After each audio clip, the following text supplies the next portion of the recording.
Everyone, welcome back to my channel. Om Sairam, Shri Swami Samarth. तर इथे पूजा मांडायची तयारी चालू आहे, डेकोरेशन वगैरे. तर हे आहे आमच्या खानदेशची जी कानबाई पूजा असते, कानबाई उत्सव खूप धूमधामने मनवतात. तर ते आहे सकाळी रोड झालेले आमचे जे खानदेशचे असतील त्यांना माहितीच असेल.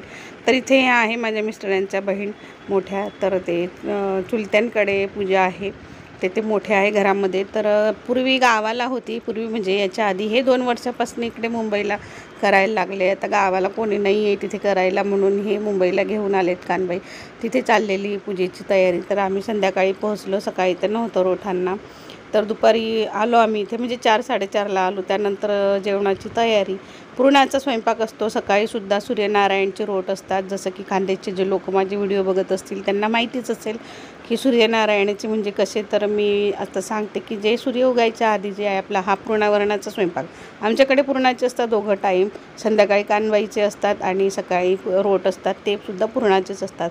सूर्य उगवायच्या आधी स्वयंपाक पूर्ण झाला पाहिजे आणि तो आपल्या दारामध्ये म्हणजे उंबरठ्याजवळ पूजा करावी लागते. पूर्ण स्वयंपाक तिथे ठेवून, आणि त्याला म्हणतात मग सूर्यनारायणाची रोट. तर इथे डेकोरेशन वगैरे छान केलेलं आहे त्यांच्या बहिणींनी, तर त्यांना सवय आहे. मी तर एवढ्या वर्षानंतर मी फर्स्ट टाईम हे बघितलं आहे. म्हणजे तिकडे होतं पण माझ्या आईकडे नाही आहे. तर आमच्या घरी होतं पण ते गावी असल्यामुळे मला कधी जाता नाही आलं. तर आता इथे मुंबईलाच केली त्यांनी. तर त्यांनी बोलवलं होतं की आता ह्या वर्षीपासून आपल्याकडेच आहे म्हणून. तर मग आम्ही गेलेलो, पोरांनासुद्धा घेऊन गेलेलो. तर अशा प्रकारे त्यांची पूजा मांडून झालेली. आणि आता मांडून झाल्यानंतर तिकडे मी पुरणपोळ्या वगैरे मी लाटलेल्या मस्तपैकी, म्हणजे पोळ्याच राहिल्या होत्या, बाकी त्यांचा स्वयंपाक झालेलाच होता. तर त्यानंतर आता आरतीची तयारी, संध्याकाळची कानबाईची आरती. तर आम्ही समया लावून घेत आहे जोडीने. त्यांनी पूजा मांडून ठेवलेली बहिणीने. तर ते बोलले की तुमच्या घरचंच आहे तर तुम्ही पहिले समय वगैरे लावा. देवीची ओटी भरून घ्यायची आहे, आपली कुलदेवीची आणि कानबाई माताची. तर तिथे आपल्या घरचा जो टाक असेल कुलदेवीचा तो पण ठेवावा लागतो. देवीची ओटीचं सगळं सामान. आणि तुम्ही बघू शकता, बरेच लोकांना माहिती असेल हे कसं असतं. तर मी तर पहिल्यांदाच बघते म्हणून मी जास्त तुम्हाला काही सांगू शकत नाही आहे. तर मी व्हिडिओमध्येच बघा की काय काय ठेवलेलं आहे काय नाही. आता हा आहे माझा मोठा मुलगा, तर त्यांना पण आम्ही घेऊन गेलो. त्यांनीसुद्धा फर्स्ट टाईमच मीच पहिल्यांदा बघितलं, तर त्यांचा प्रश्नच नाही आहेत. तर त्यांनासुद्धा आम्ही दर्शनाला घेऊन गेलेलो. त्याच्यानंतर हा पण जावेचाच मुलगा आहे, तर ते पण आलेले. तर तो सुद्धा पूजा करत आहेत. तर माझा लहान मुलगा, आम्ही सगळ्यांनी एक जणांनी पारीने पूजा केलेली. तर काय असतं की हे ज्यांच्याकडे जे मोठे असतात घरामध्ये कुटुंबामध्ये, तर ज्यांच्याकडे पूर्वीपासून करत आले आहेत तर तेच करतात. आता त्यांच्याकडे मोठे जे म्हणजे माझे मिस्टरांचे जे मोठे पप्पा होते त्यांच्याकडे ते आता कोणी नाही आहे. मोठे पप्पा तर नाही आहे, मोठी मम्मी पण नाही आहे. त्यांचा जो मोठा मुलगा आहे त्यांच्या इथे पण कुटुंबामध्ये त्यांचे मिसेस वारलेल्या, तर त्यांच्याकडे करायला कोणी नाही म्हणून हे एक तर मोठा मुलगा एक तर लहान मुलगा असं करतात. तर अशा प्रकारे सगळ्यांनी नमस्कार वगैरे करून घेतलेला आहे. आणि यांनी जे डेकोरेशन केलं होतं म्हणजे या आहे ननंदबाई, तर ह्या गावावरनं आलेल्या. तर यांच्याकडे हे पण असतात, पण ह्या वर्षी ते बोलले नाही आहे, पुढच्या वर्षी आमच्याकडे आहे. तर त्या बोलल्या माझा व्हिडिओ कर, फोटो काढ. आणि हे पण त्यांचे चुलत भाऊचं आहे. तर ते सगळे जेवढं कुटुंब असतं ना ते ह्या पूजेला जमा होतंच, म्हणजे होतंच. ज्यांचं शक्य होतं ते नक्की येतात. जसं की आम्ही आता यावेळेस जमलो.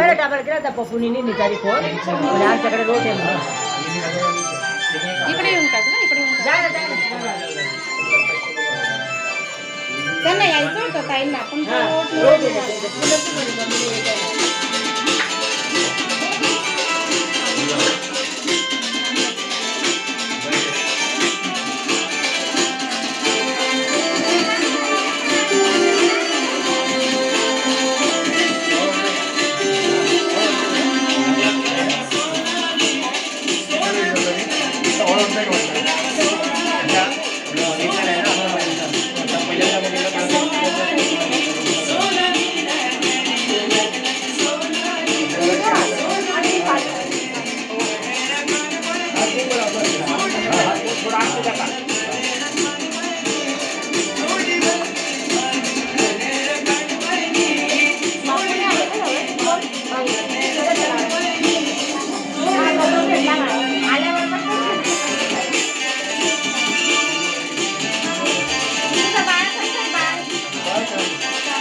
तर ह्या आधी जी जोडी बसली होती त्यांच्या घरी पूजा होती, ते सगळ्यात लहान आहे त्यांच्या काकांच्या मुलांमध्ये. आणि हे जे पूजा करतात हे सगळ्यात मोठे. त्यांना थोडंसं चष्मा विसरले ते घरी, त्यांना जरा दिसायचा प्रॉब्लेम येत होता म्हणून ते शोधत होते. तर ह्यांच्याकडे होती पूर्वी, पण आता त्यांचे मिसेस पण नाही आहे म्हणून त्यांनी लहान भावाकडे करायला सांगितलं आणि ते करतातही आहे. आणि आम्हाला अगदी जवळ पडलं, गावाला तर अगदी शक्यच नव्हतं जाणं. त्यानंतर इथे जे जेंट्स आहे त्यांना गुलाल लावत आहे आणि लेडीज लोकांना हळदी कुंकू लावून घेतलेला आहे. तर अशा प्रकारे आता आरतीला पण सुरुवात करणार आहे. तर सुरुवातीला तर आपल्याला माहिती गणपतीचीच आरती असते. तर इथे दिवे वगैरे लावून घेतले. ह्या विहीणबाई आहेत, त्यांच्याकडे पूजा होती, त्यांच्या ह्या विहीणबाई आहेत, त्यासुद्धा गावावरनं आलेल्या. तर त्यांची सुनबाई आणि ती म्हणजे मुलगी आमची, आणि ह्यासुद्धा ननंदबाईच आहेत. ह्या पण गावावरनंच आलेल्या पूजेसाठी खास. तर आता संध्याकाळी झाली होती आरतीची वेळ. आता हे पूजा सगळी एकेकांनी आपल्या आपल्या ह्याच्याने करून घेतलेली आहे. त्यानंतर आता आरतीला सुरुवात होईल. आरती वगैरे झाल्यानंतर आम्ही जेवण वगैरे करून म्हणजे नैवेद्य वगैरे दाखवून आधीच ठेवलेलं आहे. बघू शकता तुम्ही सगळं जे जेवण आहे ना पूर्ण तिथे ठेवावं लागतं पातेल्यासहित. जसं ज्याच्यात आपण बनवतो तेच पूर्ण नैवेद्य काढून त्यानंतर आरती आता चालू होणार आहे.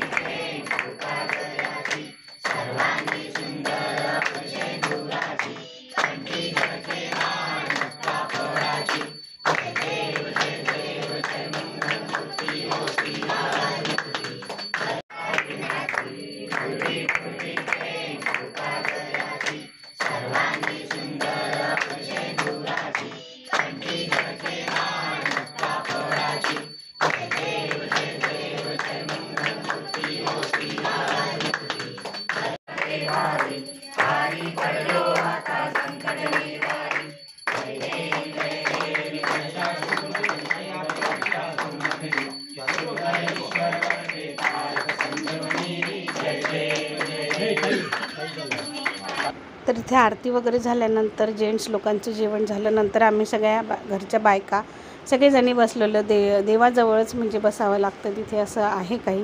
तर छान वाटलं सगळ्यांमध्ये जाऊन. कानबाई मी पहिल्यांदा बघितली, मलाही खूप छान वाटलं. तुमच्याकडे कसं करतात नक्की सांगा. तर शेअर करा व्हिडिओ आणि लाईक करा आणि सबस्क्राईब करायला विसरू नका. तर चला मग आता पुन्हा नवीन व्हिडिओमध्ये भेटूया. तोपर्यंत टेक केअर. श्री स्वामी समर्थ. ओम साईराम. चला मग भेटूया पुन्हा नवीन व्हिडिओमध्ये. Bye bye.